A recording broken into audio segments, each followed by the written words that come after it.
so da ƙauna ya kama ni. Ni ko a zuciya yayi mini rauni. Gani ji nake kuma tamkar bani. Sausayi na so shi ke auna ni. Fama nake kullum da tunani. So nake da samo mai goya ni. Dube ni na caccanja kamanni.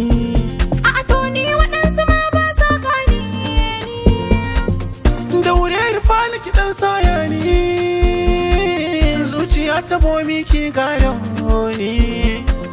Yau da kan mataki ka dora ni.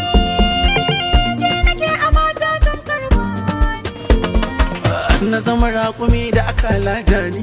Babu kai to tabbas bani. Duka inda na biyo ana nuna ni. Kwalliyar ka kulle muke kona ni. Na baki soyayya kin bani. Babban mataki ka dora ni. Ke ce makunna me kunna ni. Kalaman ka kulle muke ta zuga ni. Guri babu ke to an kore ni. Guri babu kai to za a rasa ni. Mashi na so kuma ya harbe ni. Da dutse na kauna ka jefe ni. Ke ce a raina kuma ke kaɗai ce nufina. Ni tsakani mijina ko za a kulle idona. Zumar so da ƙauna kin bani na sha da kaina. Tsakani kwarena in kayi nisa da kunya.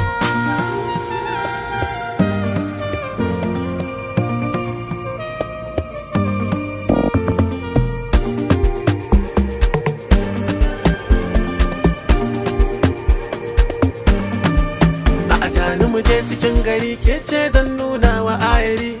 Kai na buga wa tambari ka zarce wa maza 100. Ga kamshi kanin fari gun kallo ki haɗa da yin fari. Allah tsare mu haddari ko kwance mu wuce wa yan bari. Soyayya sinadari zaki ka zarce wa sukari.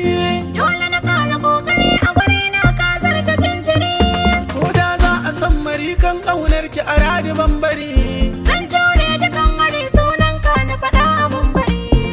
Na baki rayuwata. Walilan dukkanin ku mata. Kai na za na kai mahauta. Ba a san kai na wa kai ka huta. A dole na baki masarauta. Ni kuma kai ke da zuciyata. Zo kwanta a nan ki huta. Na san kai za ka bani gata. Tsakanin mu akwai fahimta. Lalle akwai fahimta. A tsakanin mu akwai fahimta. Na ce tabbas akwai fahimta. Tsakanin mu akwai fahimta.